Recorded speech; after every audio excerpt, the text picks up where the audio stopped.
Are there advantages to aging? Yes, I am Debbi-Jo Horton, and welcome to Advantages to Aging. Join my guests and I as we discuss aging and what makes for a healthy lifestyle, which results in a quality life. Thank you for joining me today.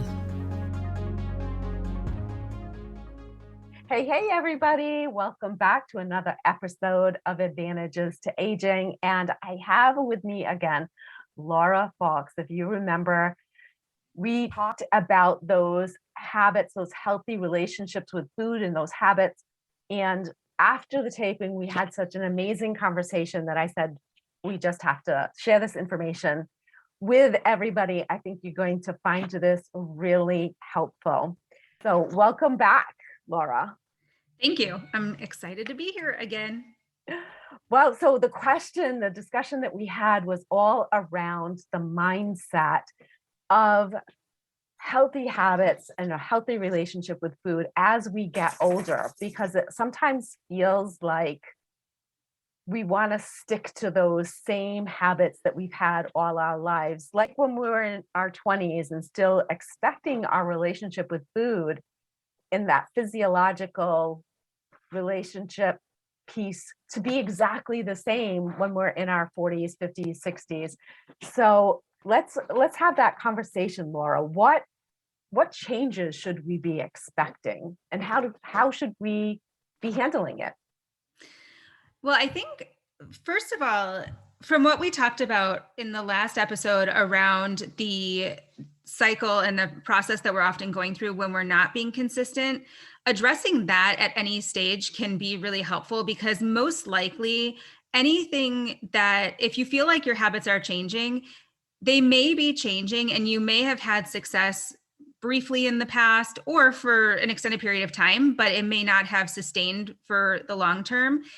My guess is that most likely the patterns that you have fallen back into, or if it feels like it's a new pattern, it may stem from the same place. And so still exploring your story and the emotionally what's happening can be really helpful, so that we can figure out what it is that is actually leading to feeling like you're not able to remain consistent. Because it may feel like something new, like you might have had a big new life event, and the trigger itself might be different in terms of like the actual circumstance or the event. However, how you are reacting and responding to it may be the same from what was learned earlier on, and was a way to protect you, and is a form of safety, even though it doesn't always feel like it's serving you in ways. It's just how we've been kind of conditioned to react and respond to different things based on the meaning that we're making of a situation. So I still think like going through that cycle can be, and exploring that and getting the awareness and clarity can be really helpful. Even if it feels like it's a new pattern, it may stem from some of the same things that you might have experienced in the past too. Gotcha. Looking to take the important steps towards a slimmer, healthier you? We're here to help. Neorific combines a line of innovative dietary supplements that support your body around the clock with sustainable lifestyle habits that help you achieve and maintain your fitness and weight loss goals. We've spent years researching the right ingredients and technologies to help support a sustainable, fit lifestyle. Not only are these products true to our promise of providing natural and clean formulations to provide you with scientifically backed results, but we've combined the product with a program based on the principles of the book, The Slight Edge, giving you healthy daily disciplines that help you compound your results over time. And we've also developed a support system to share fitness knowledge and encourage you every step of the way. Back to the show. The other question I have is more towards like generationally, as we get older and as our, say, parents get older, or even our children get older, how much of the relationship actually stems from that? Like, I know there are people that have a really good positive outlook about their situation, even if they are suffering from a disease, versus someone with the same exact disease go like, well, that's it. I'm going to be on medication for the rest of my life. There's nothing I can do about it. Is that systemic, do you believe, or generational, or is it really all about mindset?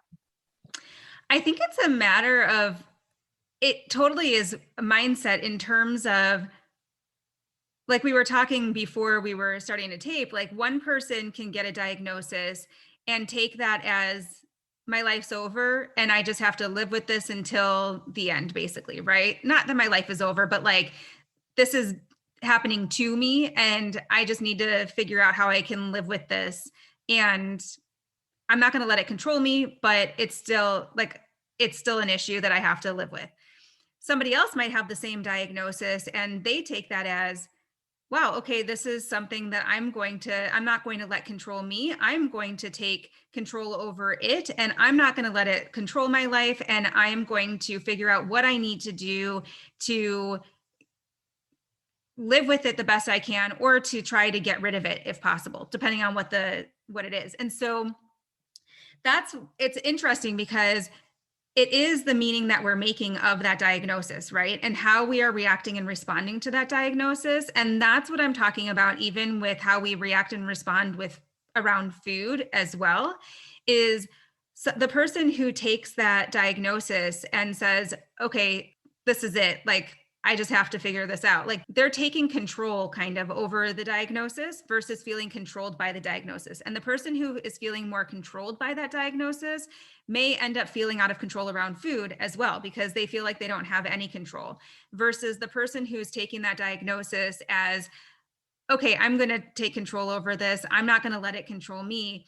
They may still feel in control around food because of the fact that they are figuring out, and they may not have all the answers, of course, but they're going to do what it takes to figure that out. So it is about how we are, I'm saying making meaning of the diagnosis, but it is like, there's a lot of weight to how we react and respond to things, because we may not have control over everything that happens to us in our life, but the one thing that we can control is how we respond to it, right? So it's the same thing with like any diagnosis or anything that happens as you are continuing to go through your life, whether that's with age and health or weight or relationships or career, anything really.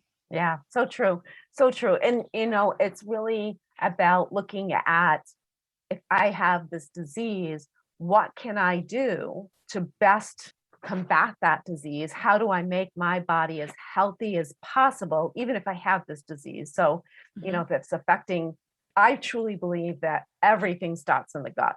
So if you, develop that healthy relationship with food, really increase the health of your gut, and really look at food as a way to either fuel your healthy cells or fuel your unhealthy cells. It's a matter of choice, right?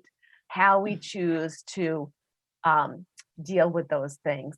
So I love that, we do have choices, and sometimes it feels like we don't, but we always have the choice of, giving in and giving up, or taking it in and fighting back.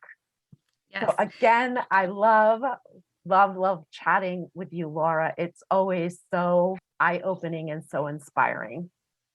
Thank you again for having me. This was a fun conversation.